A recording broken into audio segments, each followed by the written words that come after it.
things that there can be that you personality. Had an opportunity to advance somebody other than the author correspondence and interpretation. And there's a little sign of split on this card table over here. If you want to look out and leave it on the table, I'll be more than happy to get whatever you wish to do. You will also be also have a with people in this building and they normally speak. So I don't think you want to be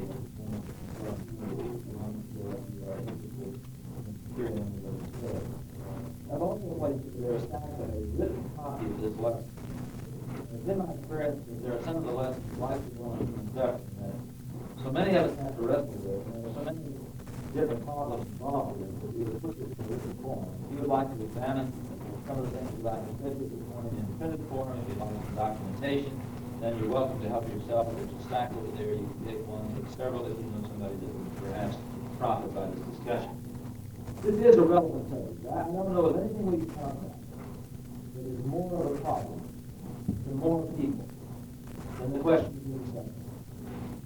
I don't believe that I have ever given a lecture anyways, where sooner or later somebody would say to me something like, well, all right, if there is a God, and if it is as you claim, the God of the Bible, who is described as a kind and merciful and loving and heavenly Father, then how do you possibly explain the reality of life? Pain, suffering, tragedy, all of the terrible, horrible things that happen. Is there somehow an incompatibility between the concept of a loving and a merciful God and the reality of life?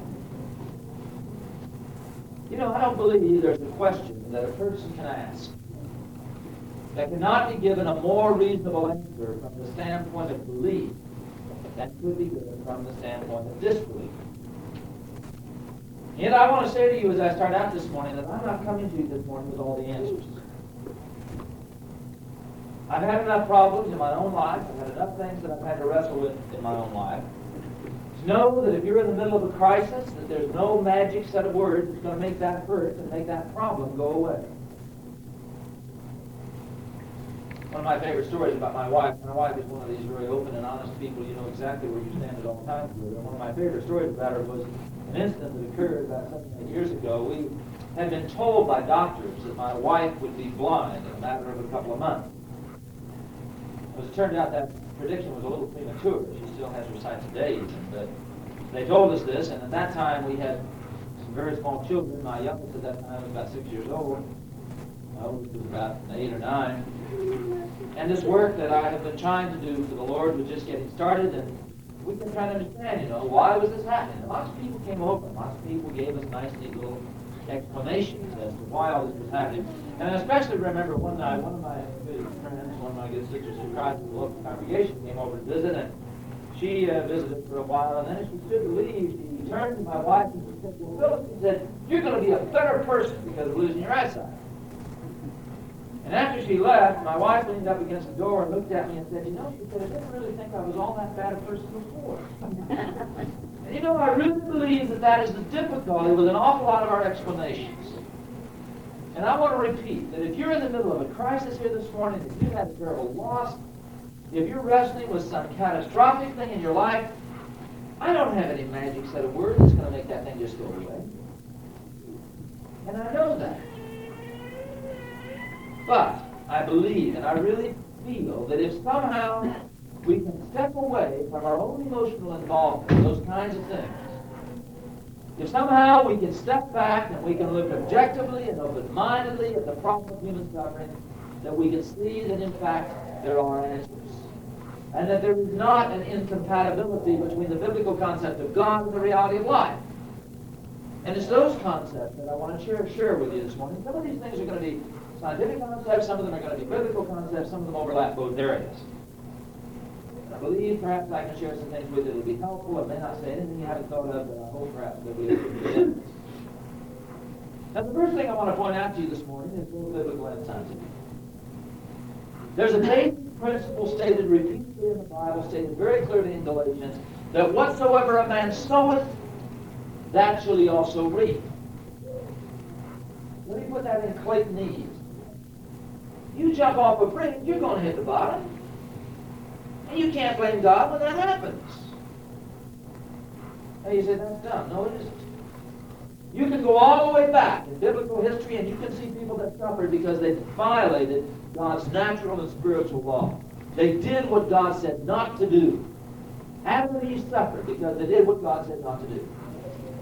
Cain suffered because he violated one of God's basic concepts. David, a man after God's own heart, at one point in his life said, Lord, my sin is ever before me. Here was a man who was suffering terribly because he had violated God's natural and spiritual laws. That's true today. There are so many things that happen to us as a result of our own doing.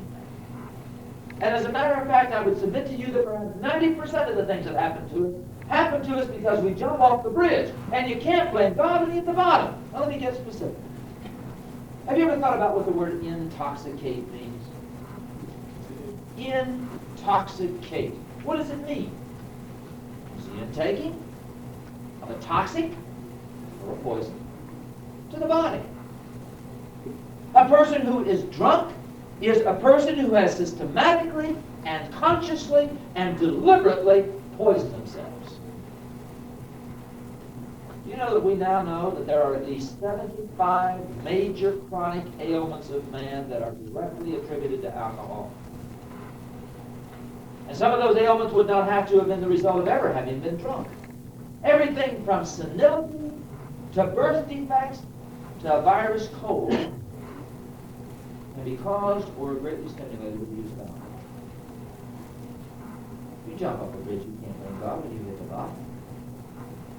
Do you realize that we can look at almost any poison of this kind? I don't care whether it's nicotine, or whether it's LSD, or whether it's heroin, or whether it's marijuana.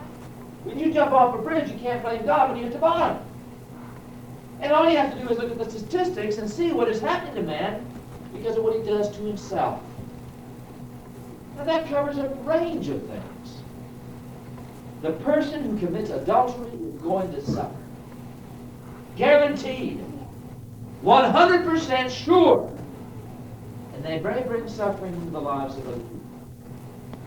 The person who drives a car in a reckless manner in violation of the laws of the land is going to suffer and may bring terrible suffering into the lives of others. You jump off the bridge, you can't blame God when you're at the bottom. It's not only true in that area, but it's even true in a broader sense. You know, when we look at the evidence of the early earth scientifically, and when you turn to the Word of God and you read what the Bible says, one of the things that stands out is that when the earth was first created, it was basically a perfect place. The scientific terminology is it was a perfectly balanced ecosystem. But you know, man has poisoned the atmosphere. We have poisoned the waters. In some places like South Bend, Indiana, we have put enough junk in the ground you can't even drill a well and draw water from it without the danger of getting some kind of terrible chemical in your body. You realize that 96% of all cancer is now known to be caused by man-made carcinogens in the environment.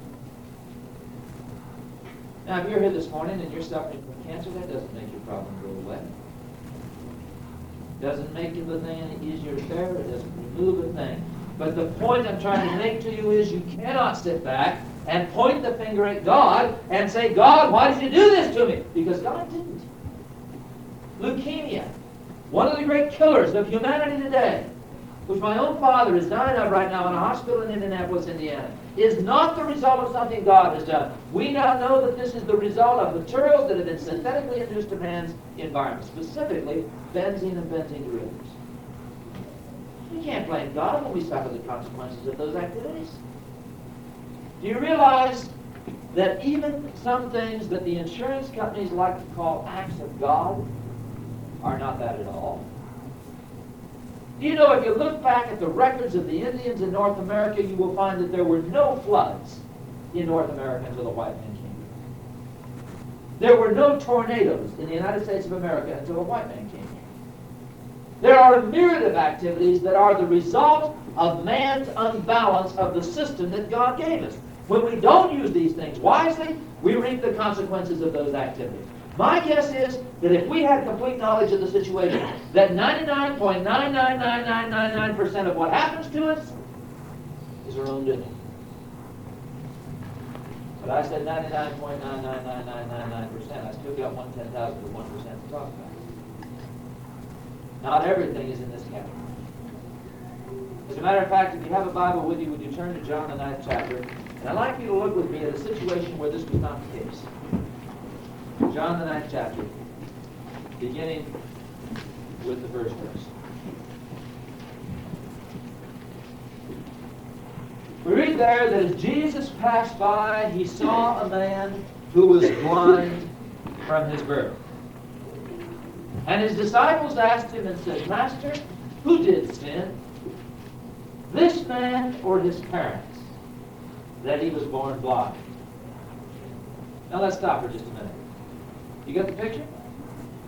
Have you ever seen a blind child? Have you ever seen a baby born blind?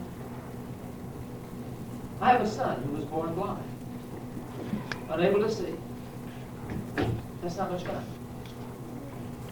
To have your own baby unable to relate to your expressions, unable to reach out to that bottle or that rattle, unable to learn to walk because he can't see where he's going. I watched my wife for 9 or 10 months move my child's hand from his plate to his mouth, just trying to teach him how to feed himself. It's an exhausting experience. It's a traumatic experience. And here Jesus was confronted with that situation. This man was born blind. And did you notice that the only explanation the disciples had were the ones we've already talked about? Master, who did sin? They had it all figured out. They had it all wrapped up, tied with a bow and a ribbon. Master, who did the sinning? They just wanted to know who was responsible. Read verse 3. But Jesus answered and said, Neither hath this man sinned, nor his parents. It is not always sin according to Jesus.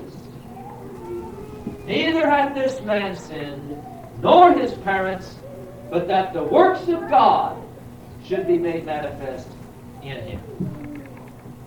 Now don't get me wrong, I'm not criticizing Jesus here, but I wonder if you can put yourself in the role of these parents. They've grown up with this blind child.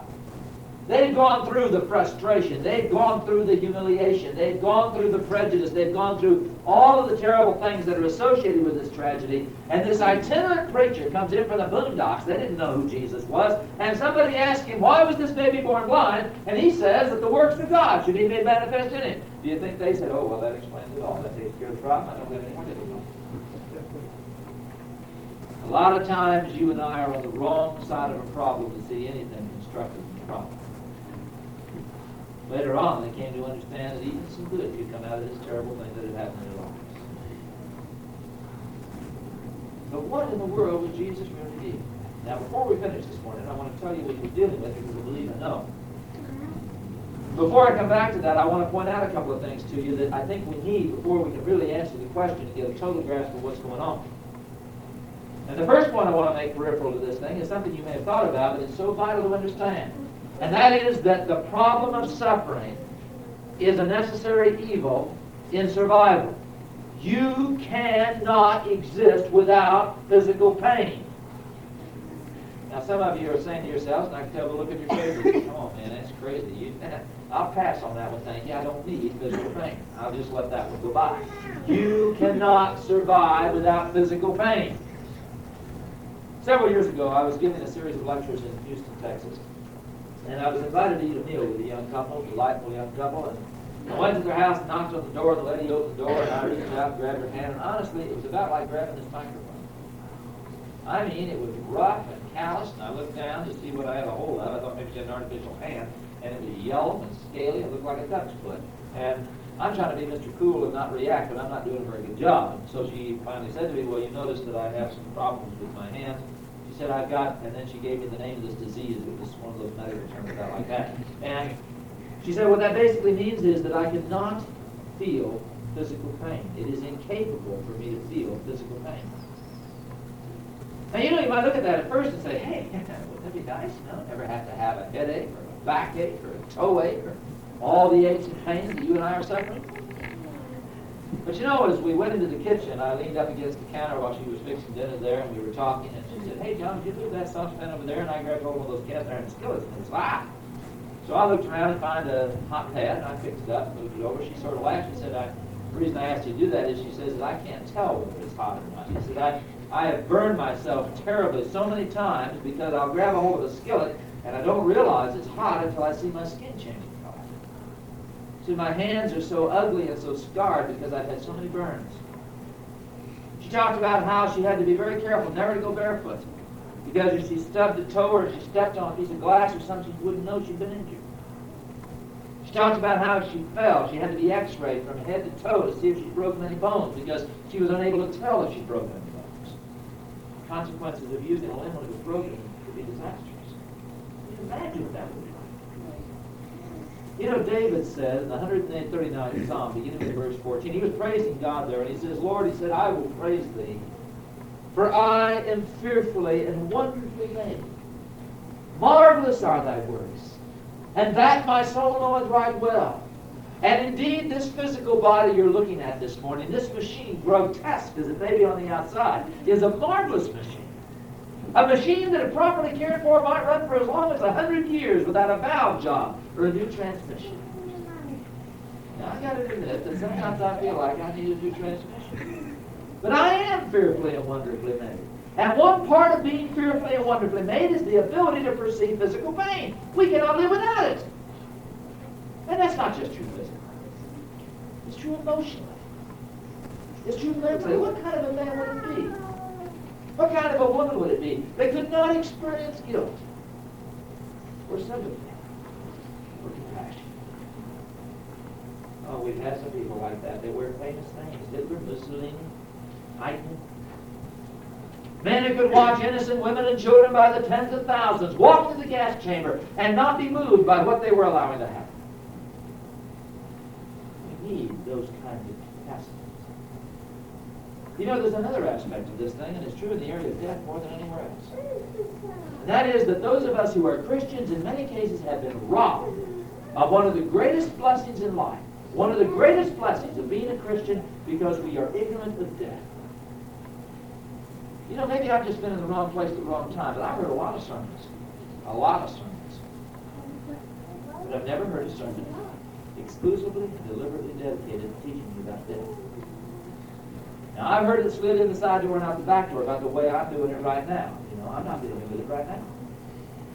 But when it comes down to really teaching me about death, it just simply hasn't been done. Our public schools are getting involved in death education now because the church isn't doing its job.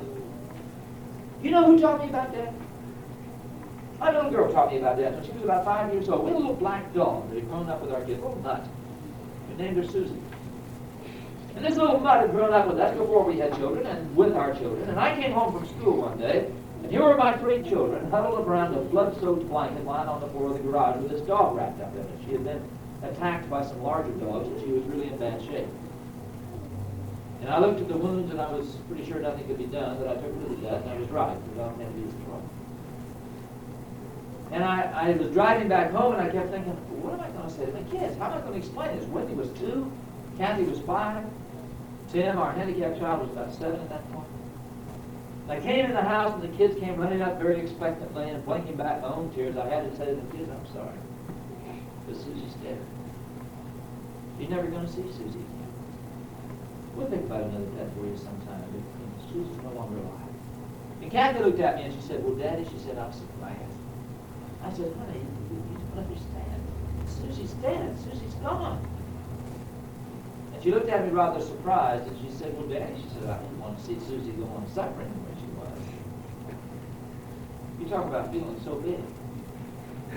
My 5-year-old had a lot better concept of death than I did.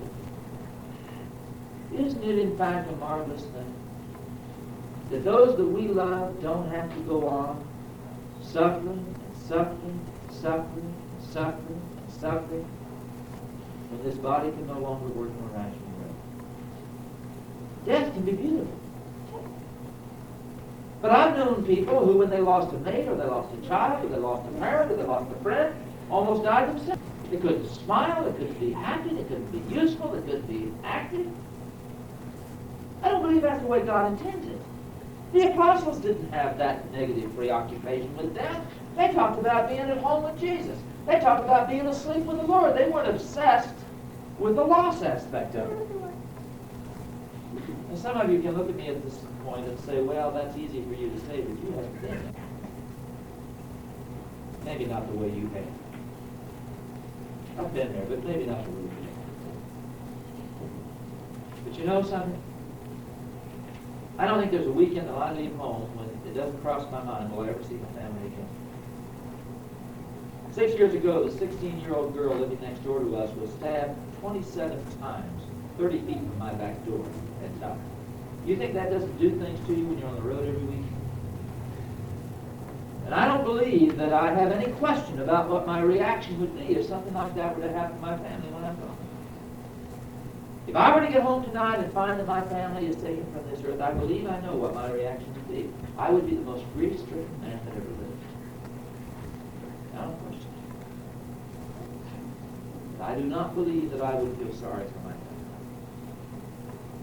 It would be a great thing if my wife could go and be with the Lord right now and not face the darkness that is creeping into her life as she loses her life. It would be a great thing if my children could go and be with God and not face the tragedies and the problems that are undoubtedly ahead of them. Oh no. I wouldn't feel sorry for them. I'd feel terribly sorry for myself. I'd be the most grief-stricken man that ever lived because I would miss their love and their attention and their support and their encouragement more than I could ever put into words. But I am firmly convinced that 1 week from today I would be in Sault Ste. Marie, Ontario, trying to present my next program, doing the one little thing that God has given me to do. Because you see, I don't look at life the way I used to as an atheist. As an atheist, I had to look at life with all of its trouble, with all of its problems, with all of the dirty, rotten, crummy, stupid things that happened, as the absolute best that I was ever going to have. And today, as a Christian, I can look at life with all of its joy, with all of its beauty, with all the fantastic things we all enjoy, as the absolute worst I'm ever going to have to live. How do you look at life this morning? As the best you're ever going to have, or the worst you're ever going to have to tolerate? Can't you see that that's the difference between the Christian and the non-Christian? Between the believer and the non-believer? And can't you see that that difference is as different as left and right, as black and white, as night and day? If there were no other reason to believe in God but this one, it would be a compelling reason. What do you understand life to be all about? How do you look at life? And there's so many other things we could talk about. We could talk about the value of problems and suffering to our attitude towards things. You know, somehow, though, it never helped me too much to know that whosoever the Lord loveth, He chasteneth. You know, I know the principle, but it doesn't solve the problem for me. It's true, though. Somebody said humility is a funny thing. Just when you think you got it, you lost it. That's so true. But I still haven't answered the question, have I? Jesus said, neither hath this man sinned, nor his parents, but that the works of God should be made manifest in him. What in the world was he talking about? Now, if you don't get anything else out of this lesson this morning, I hope you get this point. You are not an accident. You're not here by chance. God has created you with a purpose. There is nothing the Lord does that is accidental. Nothing in God's creation is vain. You're here with a purpose. God has built into that body of yours and into that mind of yours and into that spirit of yours certain abilities, certain capabilities, certain things that God intends for you to do. And you cannot do what God put you here to do if you're living in an ivory tower someplace, isolated from the very people you're supposed to help. You've got to live on planet Earth to do what you were created to do. Now, maybe that doesn't come through, so I'm going to give you a personal illustration. I hope you'll pardon all these personal illustrations, but I'm not a preacher. I don't have a lot of good stories, so I have to use myself as a bad example. I've been a Christian a very short time. My wife and I decided that as a part of our attempts to serve God, that we would find some children that did not have a Christian home, and that we would raise them as our own children. We thought we could do that. We wanted to do that. And in a very short time, we were privileged to bring a little boy in our home to be our own son. We named him Timothy because I had a dream. I had a dream I might help this little boy become a great gospel preacher like the Timothy I read about in the Bible. I knew I couldn't do that, but I thought I could help him, if he wanted to, become that kind of a powerful leader. And I guess during those next several months, that life would be happiest time that I've ever known. You know, the cute little rewarding infant and all the beautiful little things that kids do. It's a fantastic experience. But after about 5 or 6 months, we began to notice that something was clearly not going right with this child, physically. And so we took him to the doctor, and we told the doctor of our concerns, and the doctor looked and banged his thumbs and listened to all the things doctors do, and then he looked in the baby's eyes. He stopped for a long time, and he finally turned to me and said, Mr. Clayton, he said, I've got some really bad news for you. He said, this baby is going to be blind in a matter of days. And not only that, but this child is undoubtedly mentally retarded. And not only that, he is probably going to be physically damaged. He probably has nerve damage. He's very likely to be crippled before he gets to be very old. Mr. Clayton said, from a medical standpoint, the best thing you can do is take this baby and put him away in an institution someplace and forget about it. Now, you can imagine the kind of impact that had on a man who had not been a Christian very long. I'd not been a Christian more than a matter of a couple of months. And incidentally, I'd just like to mention something here. There may be some of you here this morning that are wrestling with this problem, with a similar situation.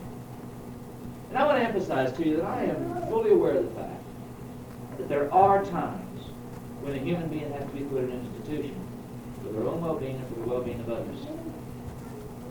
But we didn't even know what this kid's situation really was. And I have just come out with a little book that tells the whole story if you want it. I'm not going to go into it right now. If you'd like to borrow one, there's a stack of them over there. Just help yourself to one and sign the sheet. But we didn't know what this child's situation was. We weren't sure the doctor was right. And I kept reading this statement that Jesus made over and over again. Neither hath this man sinned nor his parents, but the works of God should be made manifest in him. I read things like Romans 8:28, all things work for the good of them that love the Lord, that God could take even bad things and make good things come out of it. There had to be a reason, there had to be an answer. And we determined we had to go as far as we could possibly go with this child. We went through 5 surgeries on this baby's eyes. But today, Tim is still legally blind and severely mentally retarded. Although everything you've picked up this weekend has had a staple in it or that is folded, Tim folded and saved. He does all of our work for us. He does what he can do. And he has been neurologically deteriorated. He has had all kinds of difficulties neurologically. Although he's still able to walk thanks to 5 surgeries on his limbs. Everything the doctor said turned out to be right. I cannot fault that doctor on one single point. He hit it on the head every point down the line. And I guess that I can see some benefits. And could see some benefits at the time. And what happened? I'm sure that my wife and I are closer as husband and wife having faced that problem together. But I have seen couples that have been split by a problem. And I'm sure that I appreciate my so-called normal children more. I'm not sure there is such a thing as a normal child, but anyway, I'm sure that I appreciate my normal children more having faced this very abnormal situation. But you know, I really never understood what Jesus was talking about until a little time later. As a matter of fact, it was about 2 years later. I got a letter one day from a friend of mine living in Pontiac, Michigan. His name's Fred Alexander. This gentleman wrote me, he said, Johnny said, there's a young couple in the church here that's just had a baby born that's just like your child, Tim. And they're frustrated and they're disturbed and they're talking about leaving the church. Johnny said, would you write them a letter? Would you try and help them? Would you try and say something that will enable them to deal with the problem? That letter made me mad. I said, how can you do that? He's imposing on my rights. He's getting involved in my personal life, and I was kind of irritated. I shoved the letter in the desk. I wasn't going to do that. Every time I sat down at the desk, there was that dumb letter sitting. finally one day I sat down and I saw that letter again. I got that pang of conscience, and so I thought, I want to get rid of that thing. My wife had a stack of those little thank you size cards, you know, those little notes. I think they're illegal now, but they were about the A big that you could mail. So I yanked one of those things off. I was going to write these people a couple of generalizations and shoot it out. So I wrote a couple of generalizations. Then I thought about an instant that half dozen that I thought they might be interested in, so I turned it over and I wrote that down.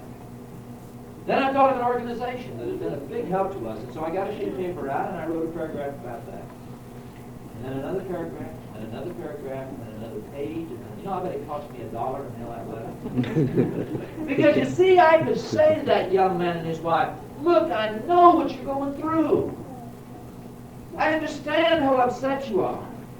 I understand how frustrated you are. I understand how this whole thing makes no sense whatsoever.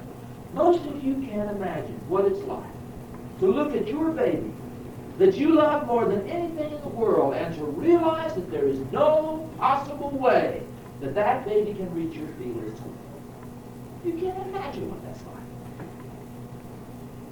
And when an audience this size, there's a couple of you that know exactly what I'm talking about. You've been there too. And I hope you'll take a copy of that book and read it. Maybe you'll maybe we can share some. But I finally began to realize that I had a talent. I had an ability that nobody else had because nobody else had been there that I knew. The next weekend, providentially, I was in Schenectady, New York, and one of the elders in the church there had just had a child born with Down syndrome. I was able to help him and help his wife and help them deal somewhat with the situation they were pointing. 6 months later, one of my dear friends in South Bend, a family we had tried to touch with the gospel of Christ for years, had a child born with that same disease. And we were eventually able to lead him to the Lord and share the common problem. Now, I can't go to a man who just lost his wife and say, hey, I'm going through. I can't go to a teenager whose parents have just divorced or separated and say, hey, I know what that's like. I can't go to a man who's just lost everything he has financially and say, I know what that feels like. There's a myriad of experiences that I have not had. But you have.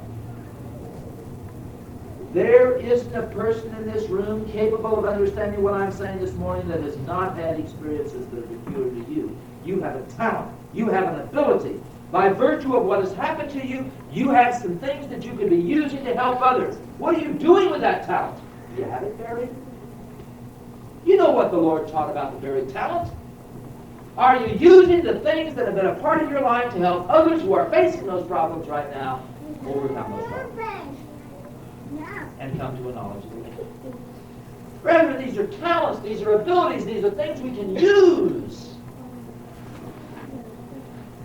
I know a lady in Blue Mountain, Pennsylvania. She's an elderly lady now, but she tells a story, and has told a story for years that I think is kind of neat. It seems that she was the first medically trained person in the Blue Mountain train crash in 1953. Some of you remember that back in 1953 there was a high-speed passenger train going from Chicago to New York that jumped a track and hit the Blue Mountain Tunnel head-on. And there were 14 people killed and over 135 people injured in that crash. She was the first medically trained person on the scene. And she tells the story. She said when she got there, the first guy that she saw was in a very expensive-looking suit. And he was walking around in shock. And he was saying over and over and again, my instruments, my instruments. If only I had my instruments, my instruments, my instruments. If only I had my instruments. He was wringing his hands and walking in, obviously in shock. She took this gentleman. She administered first aid to him. She got him out of his shock. And as she stood up to leave him, to go to help somebody else, she said to him, sir, I just wondered something. As you were walking around in shock, you kept saying, my instruments, my instruments. If only I had my instruments. Why were you saying that? And he stood up and he straightened his collar. He said, young lady, he said, I need to introduce myself. Over his name. He said, I'm the head surgeon at Johns Hopkins University Hospital. And as I saw all these injuries and I saw all these things that had happened, all I could think of was, if only I had my surgical tools. If only I had my instruments. I could relieve the pain and the suffering that's been part of this terrible accident. Brethren and my friends, I wonder how many times the God of heaven looks at you and me and looks at the world in which we live and cries out in frustration, my instruments, my instruments. If only I had my instruments. Are you an instrument of God? Jesus said, he who is not with me is against me. He who gathers not with me scatters. Luke 11, verse 23, Matthew 12, verse 30. You're either an instrument of God or you're an instrument of the devil. You're either solving the problem or you're adding to the problem. The Lord says there's no middle ground. Where are you? Are you using the talents and the abilities with God's help to bring solutions? Or are you a part of the problem? You can't be an instrument of God unless you're forged according to the plan that God has given. If somebody out here at the Mercury plant is following a blueprint for an airplane and wants to use it to run in Lake Winnebago, they're going to get in trouble. You got to follow the right plan. You can't be an instrument of God unless you're forged according to God's plan. And if you have any doubts about that, I hope you'll ask one of us. And give us a chance to share with you what God's plan is if you're not sure about it. You want to know what the real answer is to the problem himself. It's a promise that God gives these instruments. Those instruments that stay sharp and useful and effective in service. In Revelation 21 and verse 4 we read, a promise from God to his instruments. And God shall wipe away all tears from their eyes. And there shall be no more death, neither sorrow nor crying. Neither shall there be any more pain. For the former things are all passed away. That's the answer to the problem of suffering.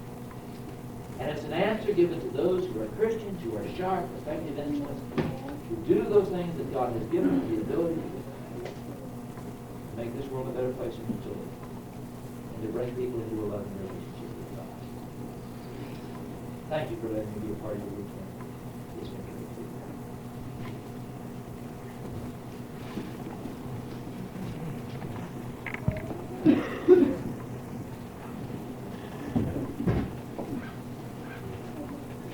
Let's sing one more song, number 702, Trust and Obey.